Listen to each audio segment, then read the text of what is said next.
네, 안녕하세요. 여러분들의 구독과 좋아요로 이 채널이 유지되고 있습니다. 네, 영상 속도는 1.5배를 추천드리는 바이고요. 네, 이번에도 어떤 소식이 나왔는지 같이 한번 내용을 보도록 하겠습니다.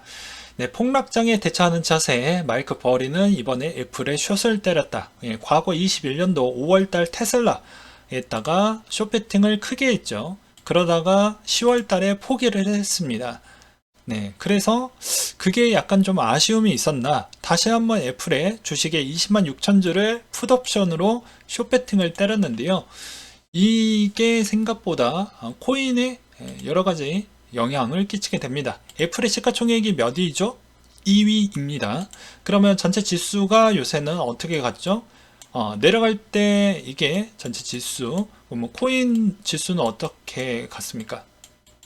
따라갔죠. 커플링 형태로 따라갔습니다. 그 이유는 뭐 저번에도 말씀을 드렸지만 출처는 소소문기님의 데이터를 근거로 해서 설명을 좀 드리도록 하겠습니다.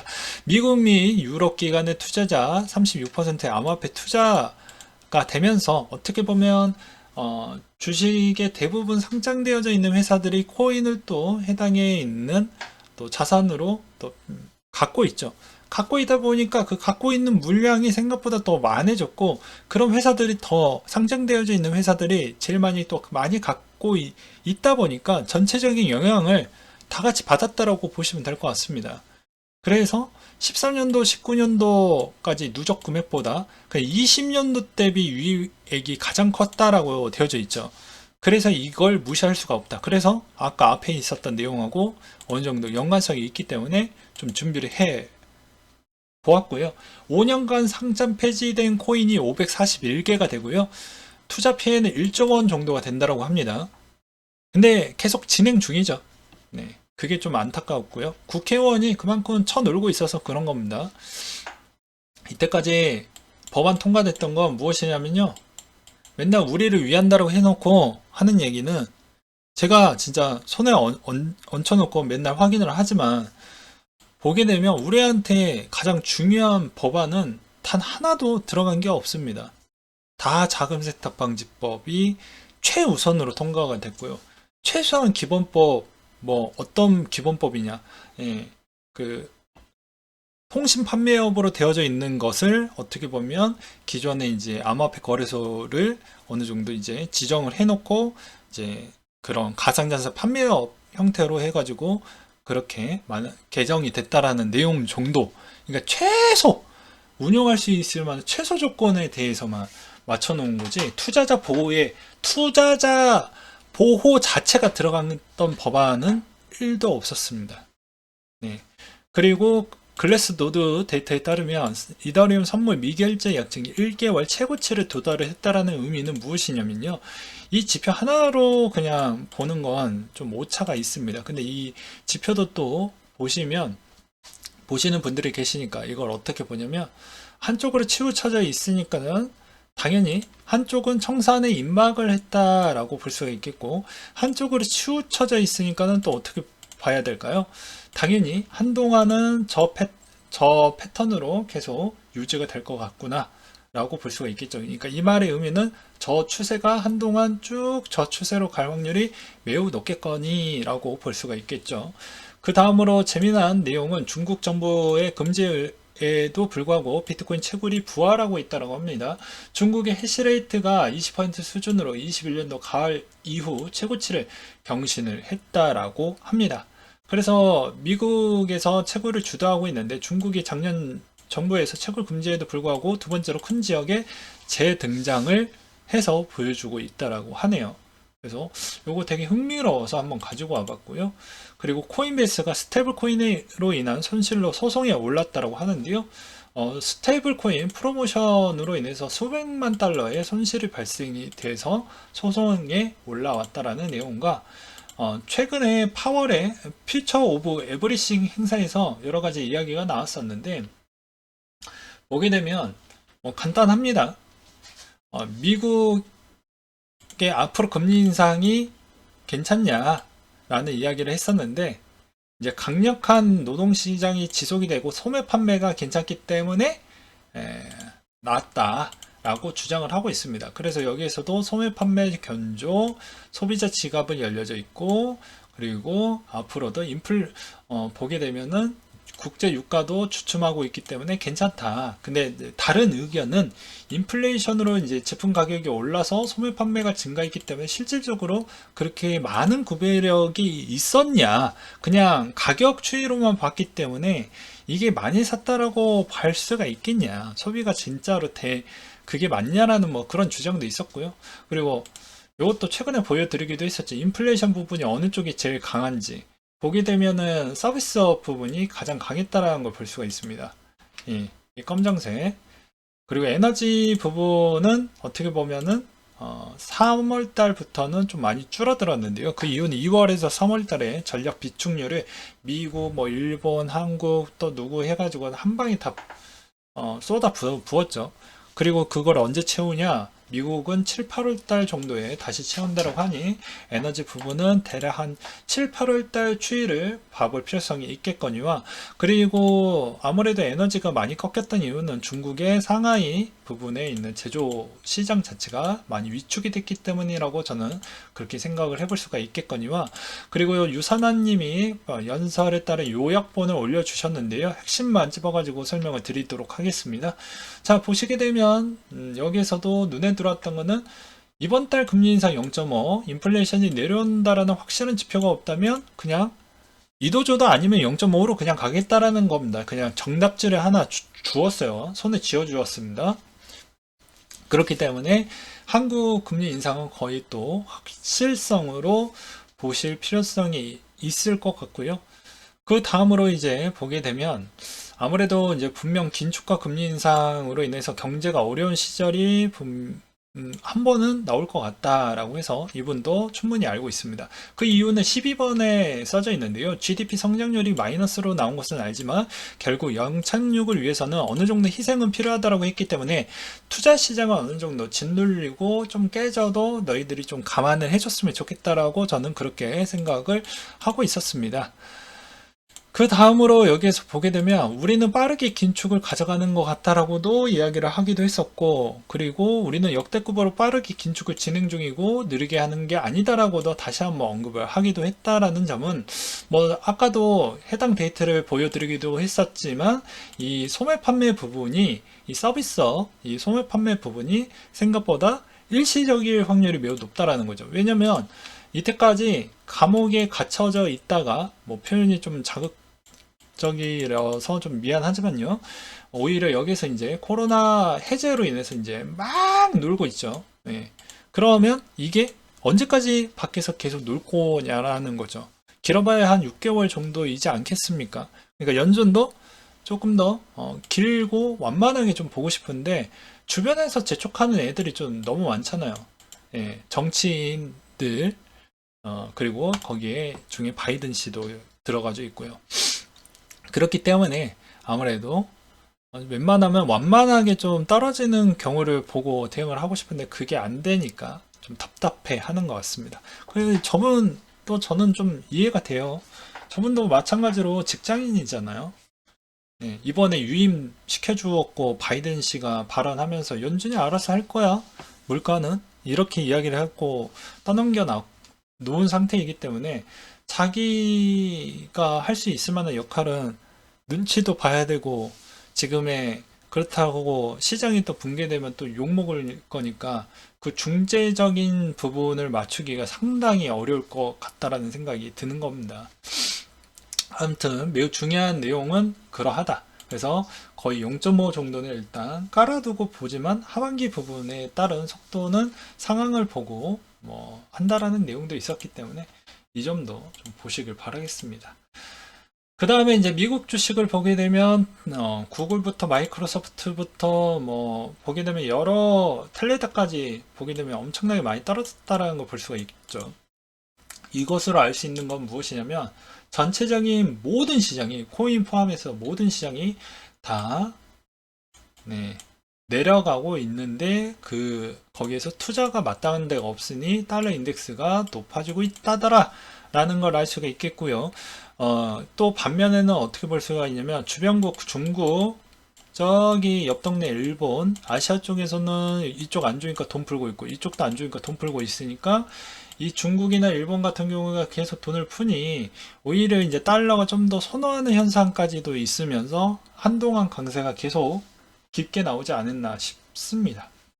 이러한 현상은 앞으로도 조금 더 지속이 될 것 같다라고 볼 수가 있겠고요.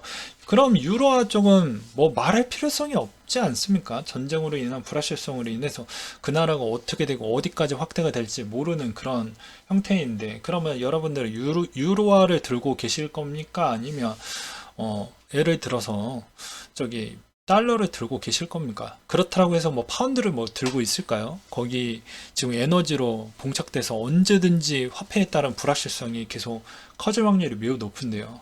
그런 측면을 바라봤을 때는 뭐 내가 코인 투자만 해서 박살이 났다라고 그렇게 생각하시면 안 되고, 미국도 이만큼 많이 조정을 받았다라는 점을 보셨으면 좋겠고, 반대로 보게 되면 이렇게 변동폭이 크면 변동폭이 큰 시장에 있었을 때에 따라서 그만큼 단기간에 빠른 수익을 가져가고 빨리 부자가 될 수 있는 가능성이 있다라는 것입니다. 이제 부작용은 아까 설명드렸다시피 변동폭이 크기 때문에 내가 특정 어느 시점에 들어왔는지에 따라서 거지가 될 수도 있겠죠. 그 다음으로 테라 사태 속 1위 스테이블코인 테더에서 9조 원이 인출이 됐다라고 나왔던 게 있었는데요. 보게 되면 요새 이제 분위기가 옛날 때부터 원체인 지표에서도 테더에서 USDC로 올라갔다라고 되어져 있는 게 있습니다. 그러다 보니까 요새 나오고 있는 내용들이 뭐가 나오고 있냐. 이제 준비금 관련 자료 비공개 신청이 기각이 나왔습니다. 왜 그랬냐? 이제 경쟁사들이 따라올 수가 있기 때문에 웬만하면 안 보여주고 싶다라고 써져 있습니다. 이 경쟁사. 그만큼 테더가 그런 불확실성이 있냐? 저는 지금도 그렇게 생각하진 않고요. 오히려 완만하게 넘어간다고 하면 테더에도 문제 없고 USDC도 문제 없지 않을까 싶습니다. 네, 그리고 헤지펀드 기술주 폭락으로 인해서 줄줄이 손절을 하고 있다라고 하는데요. 이 손절을 지금 하고 있다라는 거는 과감하게 뭐 반토막 났던 것도 과감하게 손절하는 겁니다. 얘네 헤지펀드들은. 그리고 이제 더 저렴하고 현금 흐름도도 괜찮고 되게 값싸게 나왔던 가치주들 위주로 다시 재편입을 하겠다는 것이죠. 이 말의 의미는 약간의 캐시플로우가 별로 좋지 않는 회사한테, 그리고 그렇게 캐시플로우 자체가 안 보이는 적자 기업이나 그런 쪽에다가 투자를 안 하겠다는 겁니다. 코인은 어느 쪽에 속할까요? 적자 기업에 속하죠. 업비트 점검이 5월 24일부터 모든 마켓에 중단이 된다고 하니까 이 점도 보셨으면 좋겠고요. 그리고 이더리움의 이제 메인넷의 마이그레이션이 고민 중이다. 고민 대상자는 아발란체와 플로우라고 되어져 있습니다. 굳이 이 안 좋은 시기 때 갈아타는 게 뭐 좋을지는 모르겠고요. 로빈 후드가 이제 메타마스크와 경쟁하기 위해서 디파이 지갑을 출시했다고 하는데 그건 아니죠. 유동성 때문에 저는 그렇다라고 보고 있고요. 이제 이번 주에 G7 논의에서 프랑스 중앙은행이 암호화폐 규제 언급을 한다라고 하는 게 좀 꺼림칙합니다. 그리고 이번에 루나에서 가장 수혜를 또 많이 받던 쪽에 한 곳이 있었으니 거기가 업비트라고 합니다. 수수료로 또 100억 원을 한 방에 챙겼다라고 했고, 수수료로 챙겼던 이 100억 원이 어느 정도가 나왔냐면 거래량이 1633억 건이 나와서 그 정도를 낼름낼름 처먹었다라고 합니다. 그러면서 컨퍼런스는 님에 확인을 해보니까 블라인드로 해놓고 65% 할인한 게 1014만 원이래요. 저는 이거 풀패스 입장권을 한번 봤는데 그렇게, 아니 너희들 그렇게 헤쳐먹었으면 솔직히 그렇게 고객을 우선시한다고 하면 그딴 식으로, 여기 은행보다 더 서비스가 쓰레기인 것 같아요. 솔직히 말해서 제가 괜히 이렇게 욕을 하는 게 아니에요. 전 사실 그대로 이야기를 하는 겁니다. 네. 지네들 아니 직장인들도 코인 좀 많이 사시는 분들이 있거든요. 그러면 기부금 예치금으로 인해서 K뱅크한테 이렇게 좀 몰아주고 했으면 그 예치금은 우리 돈인데 그러면 우리 돈으로 기부금 올리면 우리가 연말정산 소득공제도 그 몇 푼 안 되겠지만 그거 할 수 있는데 지 맘대로 했잖아요. 지 맘대로. 그래 놓고 뭐 탈중앙화를 뭐 어쩌고 그딴 소리 했다가는 네, 뭔 말인지 아시죠? 그러니까 요새 루나가 막 나가기 시작하면서 뭐 탈중앙화 이야기만 해봐. 그 다음으로 코인베이스의 76% 기관 투자자가 상당히 곤욕을 치르고 있다라고 합니다. 그래서 앞으로 코인베이스의 거래량이 얼마만큼 많이 떨어질지, 그러니까 주 고객이 기간이 많았기 때문에 거래량도 많이 떨어질 확률이 매우 높다라는 이야기라고 그냥 간단하게 보시면 될 것 같아요. 그리고 이더리움 내용이 있었는데 뭐 짤막하게 이야기를 하면 시간 관계상 짤막하게 이야기를 하면 양날의 검이라고 되어져 있는데요. 이 양날의 검이 무엇이냐면 플랫폼이 잘 돌아가는데 그 플랫폼 쪽에서 뭐 디파이가 있고 뭐 NFT가 있고 여러 가지가 있지 않습니까? 그러면 이런 형태가 제대로 잘 과거에는 전성기 때 잘 돌아갔다라고 하면 지금의 시장이 위축기 때 그렇지 않는다는 거죠. 요새는 이제 시장이 의심을 많이 하게 시작을 했던 구간이니까. 그래서 디파이가 언제든지 자동 청산을 당해도 이상하지 않고 그렇잖아요. 그래서 뭐 다이도 이번에 거의 다 청산이 많이 돼서 실질적으로 유동성도 많이 떨어지기도 했었고, 그런 형태를 바라본다라고 하면 이더리움 기반에 있는 뭐 디파이 플랫폼도 많이 줄어들기 때문에 실질적으로 가격의 방어 라인이 생각보다 많이 약해졌다라고 보는 게 맞는 겁니다. 그래서 이 양면성이 있다라는 이야기는 그런 측면으로 보시면 될 것 같고요. 이 내용은 그냥 이제 PC 시대에 있는 버블 시즌 때, 닷컴 버블 시즌 때처럼 어떻게 보면 코인도 그 시기를 겪고 있는 것 같다, 뭐 이런 이야기라고 보시면 될 것 같습니다. 그리고 맨날 안 좋은 이야기만 하는 것보다 또 좋은 이야기도 해야 되겠죠. 네. 캐나다, 호주 같은 데는 열심히 줍줍하는 것 같습니다. 제가 보기에는. 최근에 캐나다 현물 부분을 최고치를 경신을 했어요. 포버스 비트코인 ETF는 참고로 캐나다 ETF 쪽입니다. 그래서 포버스 쪽이 최근에 긁었죠. 그래서 그게 이제 기사가 5일 전에 나왔고요. 그래서 누군가는 사고 있고 누군가는 팔고 있고, 기간도 똑같습니다. 기간이 다 돈을 버는 게 아니에요. 네, 기간도 똑똑한 기간이 있고 멍청한 기간이 있고 손해보는 기간이 있습니다. 여기 이제 어느 쪽에 머물고 있냐에 따라서도 달라지겠죠. 왜 이렇게 제가 표현을 했냐면, 회사 차렸다라고 해서 다 성공하는 게 아니잖아요. 기간이라고 해서 기간 세력이 다 돈 버는 기간만 다 돈을 버냐, 그것도 아니에요. 기간 중에서도 되게 머리 잘 돌아가고 되게 인재 많은 데만 돈 많이 빨리빨리 버는 겁니다. 그나마 걱정인 게 뭐냐면 요거예요. 메인 주제가 미국의 금융당국 테라 루나 사태의 계기로 암호화폐 규제 고삐를 조인다라고 했는데, 재무부는 야, 나는 별개로 단독 규제를 나설 가능성이 있다라고 이야기를 하면서 과연 그 강도의 세기를 어느 정도 선까지 할지 예측이 불가능합니다. 네, 그래서 좀 걱정이 된다라는 것과, 그리고 게리 갠슬러 위원장 형이 세추위원회에서 증언할 예정이라고 했기 때문에 아무래도 핀라 회의에서 아마 그런 규제 이야기를 할 것으로 보여지기 때문에 또 이게 얼마나 영향을 끼칠지도 봐야 되겠죠. 그리고 또 강력한 공화당 상원 의원이 뭐라고 했냐면, 알고리즘 기반의 스테이블코인 발행은 사실상 금지했으면 좋겠다라는 법안을 또 올리기도 했습니다. 그러니까 이 말의 의미는 무엇이냐면, 여러분들은 이제 알고리즘 스테이블코인에 따른 결함이 많다라고 생각을 아마 하실 거예요. 그 말도 맞지만 이거는 가장 원인의 근거는 무엇이냐면요, 앵커 프로토콜에 따른 이자를 너무 많이 줬다라는 겁니다. 이게 가장 큰 원인인 거예요. 왜냐면 초창기에 있는 이런 새로운 상품을 내놨으면 그만큼 여러 가지 시행착오를 좀 겪으면서 천천히 성장시켜야 되는데, 일단 빨리빨리 시세를 올리고 올리는데 집중을 해버렸기 때문에 그거에 따른 부작용이 매우 커졌다라고 보는 게 맞는 겁니다. 그래서 실질적으로 뭐 알고리즘 스테이블의 전적인 문제점으로 인해서 터졌다라고 보기에는 어렵고, 가장 문제는 여전히 이 이자로 인해서 너무 빨리 모였던 자금으로 인해서 그게 결함과 또 연결이 됨으로써 그 효과가 너무 파격적이었다라고 저는 말씀을 드리고 싶고요. 왜 이렇게까지 이야기를 하냐, 너는 그렇게 옹호하고 싶냐라고 이제 물어보시는 분들이 있는데, 요새 보게 되면 뭐 팬텀, 트론, 에이다, 그리고 코스모스 등등등 최근에 있었던 애들이 그런 사태가 있음에도 불구하고 또 왜 이것을 할 것 같습니까? 그걸 한번 곰곰이 한번 생각을 한번 해보세요.